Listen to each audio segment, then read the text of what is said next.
Shalom Bapak Ibu yang dikasihi Tuhan. Selamat pagi. Kita bersyukur hari ini kita bisa bersama-sama belajar kebenaran firman Tuhan. Di dalam rangkaian bulan ini kita akan masuk dalam bulan misi. Ya, pengurus gereja sudah mendekor dengan begitu cantik antara misi dan kemerdekaan. Wah, ya. Jadi bunga-bunganya melambangkan merdeka, saudara ya. Tapi hari ini kita peringati dengan bulan misi, ada tampah di situ supaya kita bisa berbagi gitu ya. Mungkin maksudnya begitu, saudara. Saya menerka saja gitu ya.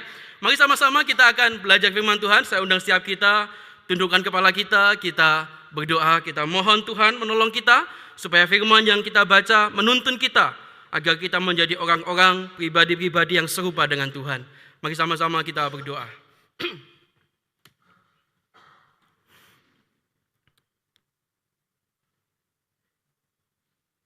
Bapa di dalam surga, kami sungguh bersyukur kepada Tuhan karena Tuhan begitu baik buat setiap kami.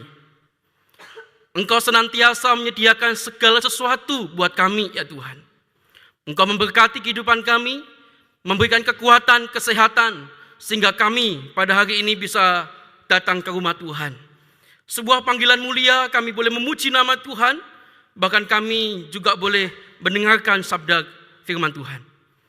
Tuhan berkati kami semua, siapkan hati dan pikiran kami, untuk kami boleh dikoreksi akan firman-Mu. Dan berkatilah hamba-Mu ya Tuhan dengan segala keterbatasan yang ia miliki, untuk menyampaikan kebenaran firman-Mu. Berbicaralah Tuhan, kami siap mendengarkan sabda-Mu. Demi Yesus Kristus kami berdoa dan mengucap syukur. Haleluya. Amin. Saudara-saudaraku yang dikasihi Tuhan, kita akan merenungkan kebenaran firman Tuhan yang terambil di dalam Kisah Para Rasul pasal yang ke-16, ayat yang ke-6 sampai dengan ayat yang ke-12. Saya mengajak Bapak Saudara membaca bagian ini.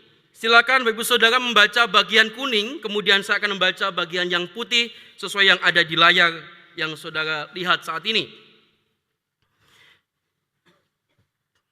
Kisah Para Rasul pasal yang ke-16 ayat ke-6 sampai 12, demikianlah sabda Tuhan.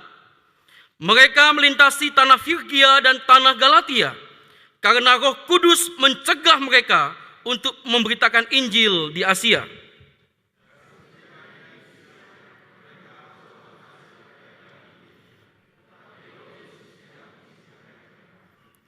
Setelah melintasi Misia, mereka sampai di Troas.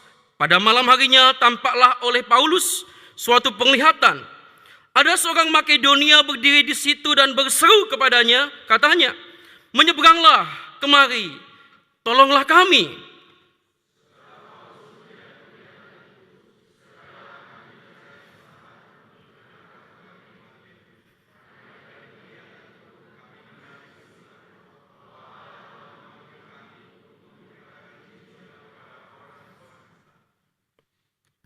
Lalu kami bertolak dari Troas dan langsung berlayar ke Samotrake, dan keesokan harinya tibalah kami di Neapolis.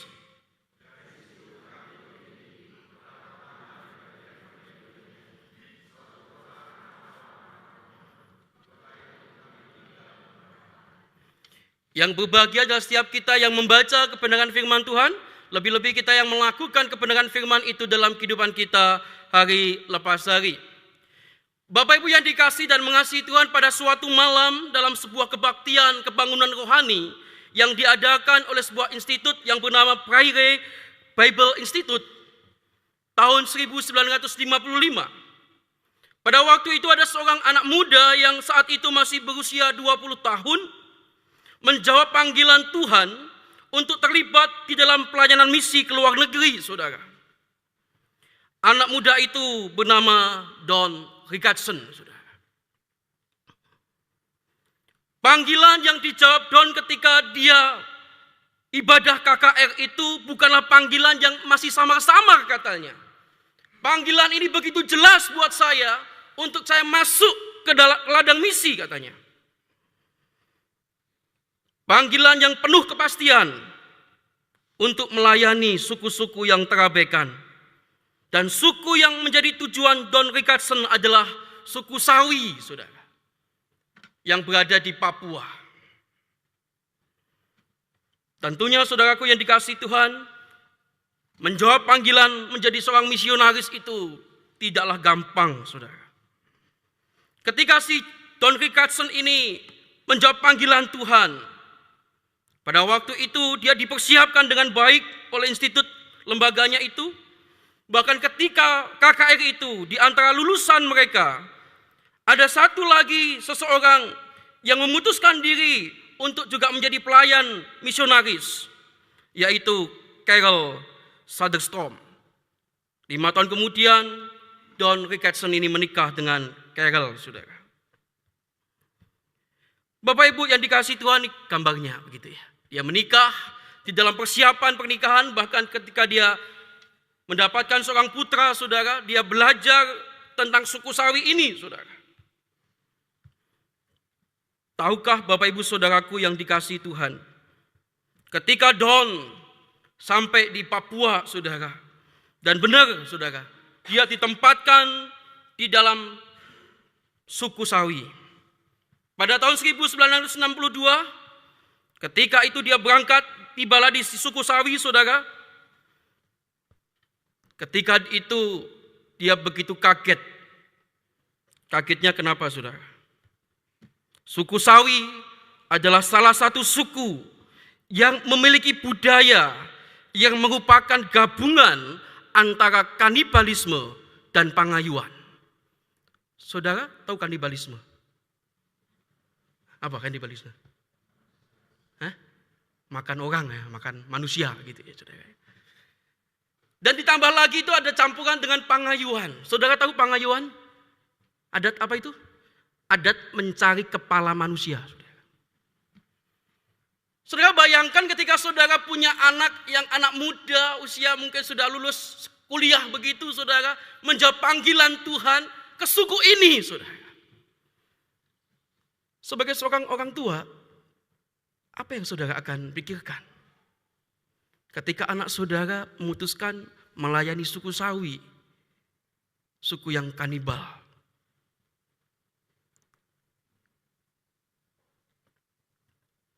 Yang paling memikirkan mungkin yang perempuan. Saya tanya yang perempuan dulu aja. Single aja deh, C. Shirley. Ya apa C? Anak satu-satunya, Evan. Tuhan, ini anakku satu-satunya loh. Ini mau jadi misionaris. Apalagi tahu kalau kondisinya itu semacam itu, saudara. Bukankah tempat itu mungkin sangat berbahaya? Ditambah lagi mungkin ada penyebaran penyakit yang pada waktu itu ya membuat orang takut, saudara. Tidak hanya penduduknya yang menakutkan, wilayah suku Sawi ini juga merupakan tempat yang menakutkan sebagai tempat tinggal di pedalaman, saudara. Tidak gampang, saudara. Tapi keyakinan Don dan istri tidak pernah meragukan panggilan Tuhan. Sudah cukup beban buat Don dan Carol untuk memikirkan ketakutan akan tempat yang berbahaya yang dia akan layani. Namun mereka akan bertambah takut jika mereka tidak segera menguasai bahasa asli di sana, saudara. Maka dari itu, saudara, dia punya pergumulan berat, saudara. Mungkin otaknya terasa mengecil begitu ya karena pergumulan itu. Hingga akhirnya dia memutuskan untuk belajar bahasa suku 8 sampai 10 jam dalam sehari. Supaya akhirnya Don dan istri bisa menjadi komunikator yang baik dalam bahasa Sawi, saudara. Saudara, kisah singkat ini, saudara, mengingatkan kita, ketika kita masuk di dalam bulan misi, misi itu berbicara tentang bagaimana sebetulnya hidup kita sebagai seorang Kristen, bukanlah mencari kasih, melainkan membagikan kasih itu kepada orang-orang yang terabaikan, saudara. Itulah misi, saudara. Namun kecenderungan kita, bagi saudaraku yang dikasihi Tuhan, untuk terlibat di dalam pelayanan misi itu tidak gampang. Karena kita sebagai seorang manusia, kita punya kecenderungan, hati kita itu mementingkan diri sendiri. untuk menjangkau mereka yang terabaikan membutuhkan kerelaan hati dan sentuhan ilahi. Untuk mengasihi orang yang berbeda dengan kita itu tidak gampang, saudara. Itu butuh kerelaan hati dan panggilan ilahi. Saudaraku yang terkasih dalam nama Tuhan Yesus Kristus, demikian juga ketika Paulus dipanggil Tuhan untuk melayani Makedonia, saudara. Pada waktu itu gereja yang dilayani Paulus itu bertumbuh dengan pesat dan menjadi stabil pada saat itu. Dan mungkin bisa saya katakan Paulus pada waktu itu sudah di dalam comfort zone, zona nyaman. Aku di sini sudah enak Tuhan. Dan aku akan lanjutkan perjalananku ke Asia yang mungkin tempatnya lebih baik lagi. Namun roh Tuhan memimpin Paulus untuk pergi ke daerah yang sulit lagi. Saat mereka berencana untuk masuk ke wilayah Asia, ayat yang ke-6 mengatakan Roh Kudus menghalangi mereka dan menutup jalan mereka. Dengan pimpinan Tuhan yang tidak terduga, Tuhan memerintahkan Paulus untuk membawa Injil ke daerah Eropa yang sebelumnya dikuasai oleh Makedonia, saudara. Saudaraku yang terkasih dan mengasihi Tuhan, saya mau katakan bahwa bila apa yang Tuhan kehendaki tak sesuai dengan rencana kita, tidak berarti Tuhan itu tidak baik kepada kita, saudara. Percayalah apapun yang Tuhan ingin kita kerjakan hari ini, itu adalah wujud kebaikan Tuhan kepada kita, saudara. Kalau kita merenungkan kisah daripada Paulus ini, Paulus hanya menjadi alat yang digunakan Tuhan. Paulus selalu siap untuk pergi kemanapun Roh Kudus memerintahkan dirinya untuk pergi, saudara. Dan pada waktu itu Allah punya maksud berita Injil harus sampai ke daerah-daerah, saudara. Secara khusus di situ adalah Makedonia, di mana ratusan tahun terakhir menjadi pusat kekuatan militer terbesar pada waktu itu. Itulah sebabnya Injil menyebar kedua wilayah tersebut, Makedonia dan Romawi, saudara. Nah, Bapak Ibu Saudaraku yang dikasihi Tuhan, mungkin ada yang bertanya kepada kita, apa peran Paulus di sana? Kan begitu. Di Makedonia, saudara, ada seorang raja yang bernama Alexander Agung, saudara. Kalau saudara bisa lihat gitu ya, satu slide selanjutnya. Nah, Alexander Agung ini adalah seorang pemimpin di Makedonia, saudara. Pemimpin ini punya keunikan, saudara. Ketika dia mau menaklukkan sebuah wilayah tertentu, ia membawa para ahli budaya, saudara. Tujuannya apa? Supaya kebudayaan Yunani itu bisa diajarkan kepada orang-orang atau kepada bangsa-bangsa yang ia taklukkan dan menyebarkan pengaruh Yunani ke daerah-daerah yang ditaklukkannya. Sehingga pada waktu itu kebudayaan Yunani, bahasa Yunani menjadi bahasa yang banyak dikenal orang karena pengaruh Alexander Agung ini, saudara. Nah, kemudian kita tanya lagi kan, di mana pengaruhnya Paulus? Di mana peran Paulus dalam bagian ini, saudara? Nah, saudaraku yang terkasih dalam nama Tuhan Yesus Kristus, kalau kita melihat, saudara, kebudayaan Yunani itu tidak dapat mengisi kekosongan yang dirasakan oleh masyarakat pada waktu itu. Meskipun mereka belum menyadari kekosongan tersebut, ketika Paulus mendapatkan penglihatan itu, maka Paulus mampu memahami apa yang Tuhan kehendaki buat dirinya, saudara. Bapak Ibu yang terkasih dalam nama Tuhan Yesus Kristus, ada seorang tokoh filsafat agama, saudara, yang sangat terkenal pada masanya, saudara. Dia bernama Blaise Pascal, saudara. Blaise Pascal ini mengatakan demikian, saudara. Tidak ada satu hal yang mampu mengisi ruang kosong di dalam diri kita, termasuk harta, kekuasaan, maupun pemuasan keinginan lahiriah. Yang bisa mengisinya adalah Yesus Kristus. Jadi menurut Blaise Pascal ini Bapak Ibu, setiap manusia itu punya ruang kosong dalam hidupnya yang tidak bisa diisi oleh hal-hal dunia kecuali oleh Yesus. Dan ternyata hal serupa pun juga ditangkap oleh Paulus. Ketika dia disuruh ke Makedonia, dia ngerti orang Makedonia bukan orang percaya Yesus. Kebudayaannya bagus, tapi kebudayaan tidak bisa mengganti peran Yesus dalam kehidupan orang-orang. Maka sebab itu saudaraku yang dikasihi Tuhan, lewat pembacaan kita hari ini, kita diajak untuk belajar dua hal tentang pelayanan misi, saudara. Apa yang sudah kita lihat dari perjalanan Paulus, penginjilan Paulus, dan saya melihat saudara, pelayanan misi itu membutuhkan partisipasi, bukan apresiasi. Pelayanan misi itu membutuhkan partisipasi kita, saudara. Bukan pujian. Wih, jami yo Nasaret yo bisa kasih makan ratusan orang. Bukan itu, saudara.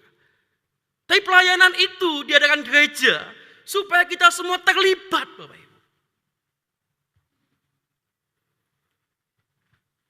Kalau kita lihat di dalam banyak gereja, saudara, pelayanan misi itu seperti anak pungut, saudara.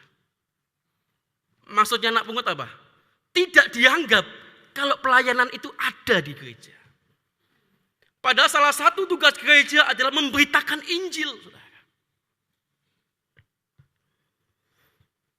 Saudaraku yang terkasih dalam nama Tuhan Yesus Kristus, beberapa waktu yang lalu gereja kita pernah mengadakan seminar misi. Pada waktu itu yang datang adalah utusan dari WEC, kalau nggak salah ingat gitu ya. Namanya Ingati Laya. Nah, saya masih ingat, saudara. Saya catat soalnya, saudara. Di dalam seminar itu dikatakan satu hal yang menarik buat saya. Di dalam seminar itu pembicaranya berkata demikian, Bapak Ibu. Dia mengatakan bahwa seringkali pelayanan misi itu seperti gereja itu memenjarakan Injil. Saudara. Seringkali gereja masa kini itu menjadi penjara bagi Injil Kristus. Artinya apa, saudara? Injil hanya diberitakan di gereja, tidak bisa keluar dari gereja. Saudara masih ingat kalimat itu? Kalimat itu mengguncang pikiran saya, saudara. Maka kita bersyukur hari ini, saudara. Gereja kita mampu melakukannya. Itu bukan karena mampu, tapi lebih karena anugerah Tuhan. Karena banyak di antara kita mengerti bahwa kita sebagai orang Kristen harus bermisi. Acap kali yang terjadi misi itu malah tugasnya bidang misi. Jemaat tidak perlu itu, sudah ada bidang misi ngurusi, sudah. Saya nggak perlu bermisi. Sudah seringkali pekerjaan misi itu nilai pentingnya kita sigap untuk mengamini. Seperti kita membaca petunjuk hidup baru kita hari ini, saudara. Apa tadi? Apa? Karena itu apa? Pergilah, jadikanlah semua bangsa. Siapa yang pergi, saudara? Hah? Kita, saya, dan saudara. Tapi seringkali yang terjadi adalah, wes, aku tak melok dongotok aja gitu. Kita nggak berani memberitakan Injil itu, saudara. Saudaraku yang dikasihi Tuhan, mungkin kita punya pikiran bahwa pelayanan misi itu memang tidak menyenangkan buat kita. Itu bukan tugasku, itu bukan kemampuanku, saudara. Pelayanan misi seringkali jauh dari kenyamanan. Kadang kita bisa menemukan yang bisa membuat hati kita itu menangis dan terkikis, saudara. Dan saya bersyukur Bapak Ibu, gereja kita sampai hari ini terus bermisi. Salah satu program kita yang kita terus dengungkan adalah segenggam beras. Sejak Februari yang lalu kita telah beraksi menjadi berkat bagi banyak orang. Program yang sederhana ini saudara bisa menolong sesama tanpa memandang agama saudara. Saudara mau saya tampilkan saudara, ini semalam saya minta sama bidang misi. Bidang misi bisa nggak saya dikasih datanya, kita sudah sampai berapa nih, titik berapa kita kan gitu saudara. Dikasih saudara. Ternyata kita mulai start bulan Februari saudara. Hasilnya banyak, saudara, 330. Wah, semangatnya luar biasa begitu ya, saudara ya. Terus kemudian menurun sampai bulan Juni cuma 77, saudara. Terus kita dengungkan lagi kita mau ada makan gratis. Wah, langsung semangat lagi, saudara. Dan pengeluaran kita, saudara, sampai hari ini 1.212 kilogram beras. Dan stok yang gereja ada 72 kilo. Nah, bulan ini kita ada berbagi lagi ya. Tanggal berapa? 18 ya? 11 ya? Minggu depan saudara. Waduh, minggu depan stoknya beras 72 ini. Kurang saudara, ini saya tolong atas. Targetnya 300 saudara. Bulan lalu gitu ya saudara ya. Saya mau empower saudara. Ayo mari saudara. Ada tukang sampah di sana. Ada tetangga kanan kiri gitu ya saudara ya. Dari gereja ini. Ngapain sih bidang misi ngadain acara ini gitu ya saudara. Saya mau kasih satu gambar saudara. Kita nggak cuma berbagi makan, enggak saudara. Itu sarana, tapi tujuannya adalah kita mendoakan. Siapa tahu dengan doa kita, dengan perhatian kita, orang-orang yang kita dekati itu bisa merasakan kasih Tuhan. Ya saudara ya. Terus itu ada doa, Lo Semeli sama Lo Seping mendoakan seorang bapak yang sakit itu saudara ya, minta didoakan, kita doakan. Kita belum pernah ketemu dengan orang itu saudara, tapi kita lakukan. Dan sebelah kanan itu saudara, itu Bu Gembala kita. Dengan siapa itu saudara? Cucunya? Bukan, cucunya. Bukan saudara, bukan cucunya itu. Kita belum dapat undangan kok udah cucu ya, kaget nanti ya. Saudara tahu enggak saudara? Itu adalah anak daripada pengemis ya, Pak Yang Ming, Pak Titus tahu gitu ya. Anak pengemis saudara. Ketika papa mamanya itu makan, terus Lo Semeling mencoba untuk menggendong anak itu supaya mereka berdua bisa makan gitu. Itu tujuannya saudara. Tiba-tiba entah kenapa Lo Semeling dapat berkat. Berkatnya itu ngompol saudara. Jadi ya kan, sebagai ibu yang baik, sebagai gembala yang baik ya kan. Si anak ini diramut gitu saudara ya, dibersihkan maunya gitu ya, maafkan, sorry maafkan, dibuka popoknya, maafkan, itu penuh dengan air saudara ya, karena pipisnya banyak itu, atau sepanjang hari waktu anak ini pipis nggak pernah diganti, bisa juga begitu saudara ya. Nah singkat cerita saudara, dibukalah popok itu yang basah itu saudara, betapa terkejutnya kami semua, bahkan mungkin sebagian di antara teman-teman itu meneteskan air mata, maafkan. Di pantatnya anak itu iritasi, saudara. Merah semua. Betapa menderitanya anak ini, saudara. Kita coba bantu rawat gitu ya, bahkan pengurus membelikan susu, pampers. Karena mungkin nggak punya pampers atau ya apa, saya nggak ngerti, saudara. Kita kasih itu. Sentuhan kasih kecil ini mungkin, ya entah tahu pengemis ini lihatnya semacam apa, kita nggak ngerti. Tapi yang penting adalah kasih Tuhan sudah diberitakan kepada orang ini. Kita nggak kenal, tapi kita mengasihi. Maka dari itu saudara, pelayanan ini tidak butuh apresiasi, tapi butuh apa? Partisipasi dari kita. Dukungan saudara. Doakan teman-teman yang masak, yang apa, doakan mereka saudara. Supaya terus bisa menjangkau jiwa buat Tuhan. Yang kedua saudara, dari kisah Paulus, saya melihat bahwa ada kepekaan di situ. Kepekaan akan apa yang Tuhan kehendaki. Menjadi seorang Kristen yang peka secara rohani itu tidak mudah saudara. Apalagi dalam pekerjaan misi. Pekerjaan misi membutuhkan telinga yang tajam untuk mendengar apa yang Tuhan kehendaki. Ada banyak kisah-kisah di dalam Alkitab yang dimana Tuhan menunjukkan sesuatu untuk pekerjaan misi. Tuhan memerintahkan sesuatu untuk dilakukan. Saudara tahu kisah ketika Yesus memanggil murid-muridnya? Waktu itu Yesus memanggil muridnya yang jadi nelayan itu. Seharian nelayan itu tidak dapat ikan. Betul ya? Jangan ke situ, lemparkan jalamu ke tempat lain. Di seberang sana. Saya mencoba berpikir ketika pada waktu itu mereka tidak mengubah jalannya, melemparkan jalannya sesuai dengan perintah Yesus. Mereka nggak akan bisa melihat mujizat Yesus. Saudara. Kok bisa gitu? Sini nggak ada, kok di sini ada? Dan mungkin saat ini gereja kita dititipi pesan untuk terus mengadakan makan gratis itu. Saudara. Barangkali, saudara. Supaya bangku-bangku yang kosong di depan-depan ini penuh dengan anak-anak Tuhan. Amin, saudara. Nah, kalau sudah amin, bagaimana reaksi kita? Nah, saudaraku yang dikasihi Tuhan, pertanyaan buat kita adalah bagaimana kita mendapatkan kepekaan rohani itu. Kepekaan suara Tuhan itu, saudara. Maka sebagai orang Kristen, supaya kita peka rohani atau peka dengan suara Tuhan, salah satunya adalah menjalin hubungan yang intim dengan Tuhan.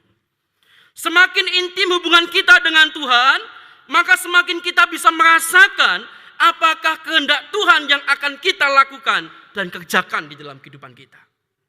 Semakin kita dekat dengan Tuhan, kita semakin ngerti apa yang seharusnya kita lakukan dan kerjakan dalam kehidupan kita. Namun saudara-saudara, banyak orang Kristen hari ini justru menghabiskan kehidupannya untuk mengejar yang belum mereka miliki.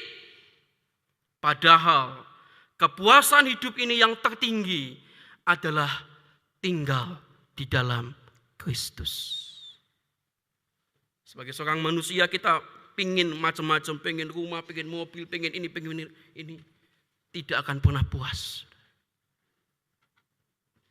Kepuasan tertinggi itu ketika kita tinggal di dalam Kristus. Nah, saudaraku yang dikasihi Tuhan, makin intim hubungan kita dengan Tuhan akan membuat kita berani melangkah untuk memberitakan Injil Tuhan. Amin, saudara. Maka gereja terus mendorong saudara untuk membaca Alkitab setiap hari. Tujuannya apa? Ketika engkau sudah baca firman Tuhan, engkau berani beritakan firman Tuhan. Kalau Bapak Ibu Saudara belum bergabung, silakan bergabung. Belum ada kata terlambat untuk kita bergabung. Mulailah. Untuk kita bisa mendengarkan sapaan Tuhan setiap hari. Nah, saudaraku yang terkasih dan mengasihi Tuhan, ada tantangannya, saudara. Ketika kita itu mau bermisi, tantangannya adalah jangan berharap kita melakukan pelayanan misi yang sudah kita kerjakan hari ini, itu dapat berjalan dengan baik bila kita tidak punya keintiman dengan Tuhan. Saudara. Maka pelayanan yang kita kerjakan itu akan hambar rasanya. Kalau kita sendiri sebagai pelaku-pelaku misi, teman-teman yang mengerjakan di bidang misi maupun jemaat yang berpartisipasi dalam mengerjakan ini, kalau mereka tidak punya keintiman dengan Tuhan, maka apa yang mereka lakukan mesti akan menjadi hambar. Cuma bikin capek pelayanan ini. Tapi kalau kita intim dengan Tuhan, keintiman dengan Tuhan itu akan membuat kita semakin semangat untuk memberitakan Injil kepada orang-orang yang belum mengenal Injil Tuhan. Amin, saudara. Dan terakhir saya mau katakan begini, saudara. Satu gambar.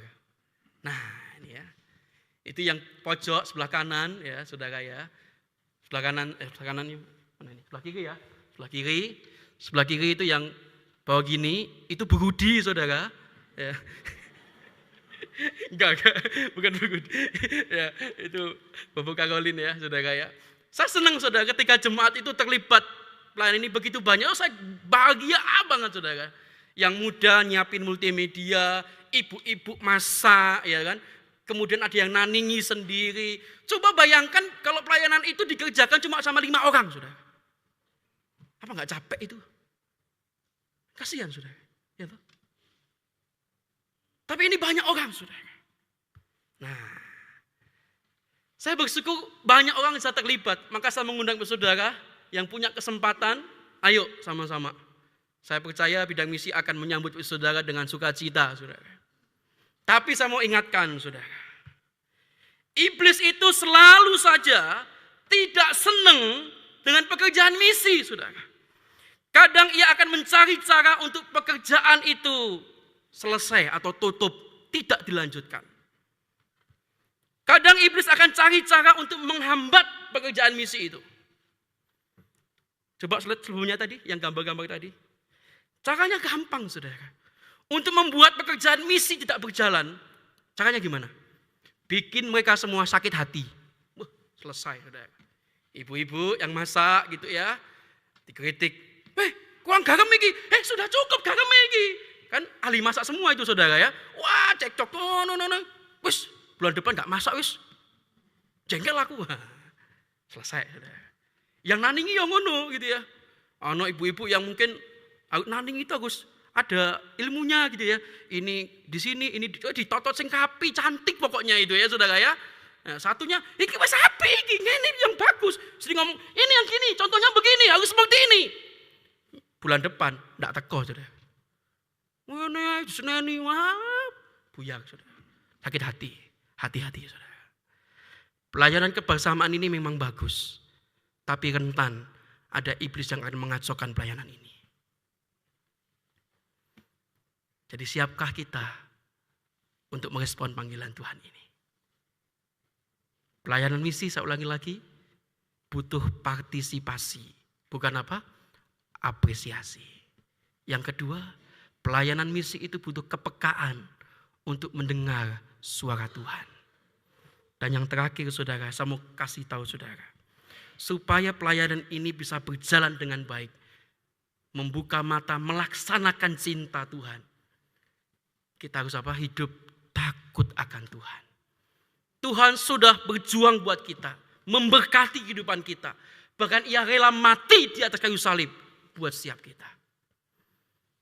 Maka Tuhan mengundang saudara untuk hidup takut akan Tuhan. Mencintai apa yang Tuhan cintai.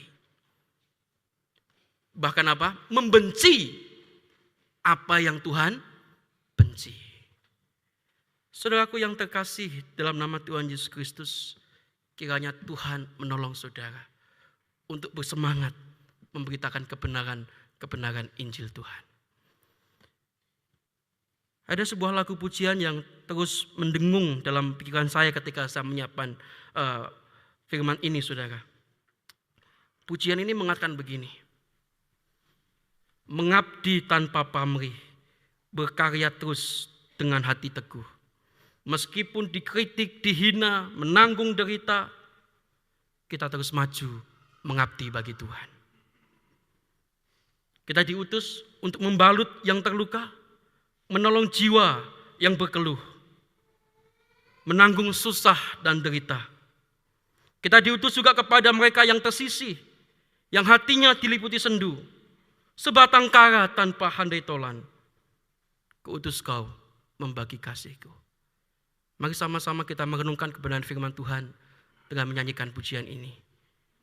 Biarlah dengan pujian ini menggugah semangat kita untuk memberitakan kebenaran Injil Tuhan.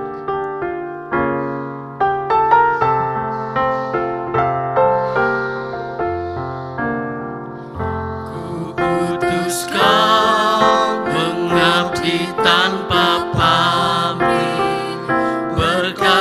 terus dengan hati teguh, meski dihina dan menanggung duka, ku utus kau mengabdi bagiku, ku utus kau membalut yang terluka,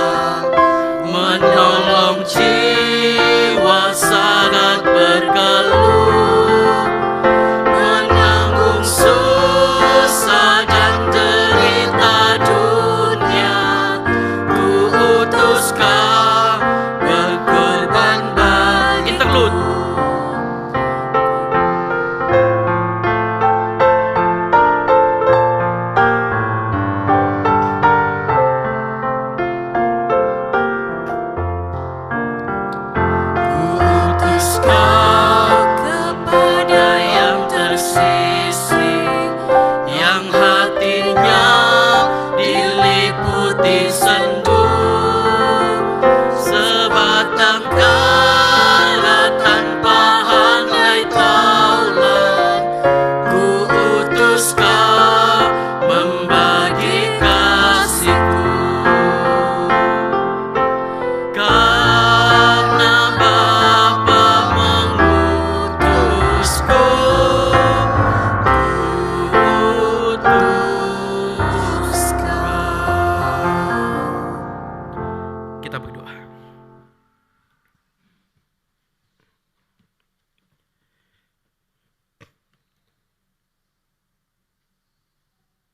Saya berikan waktu kesempatan bagi Bapak Saudara untuk merenungkan sejenak.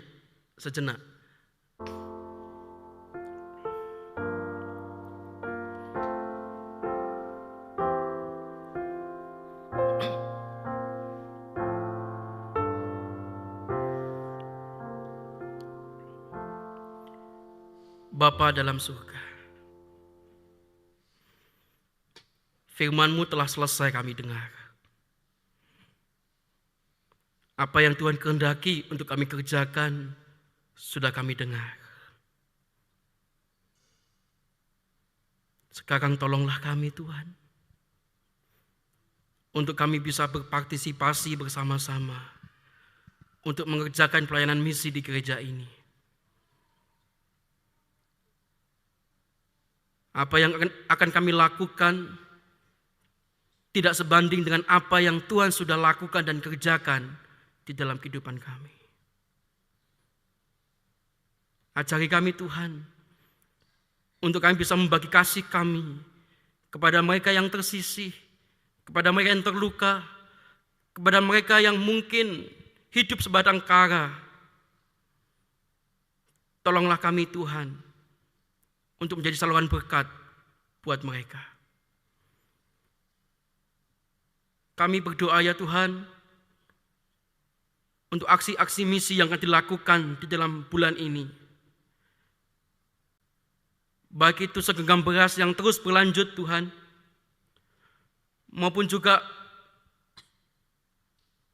gerakan 1000 sehari yang akan dilakukan lewat Sinode GKT.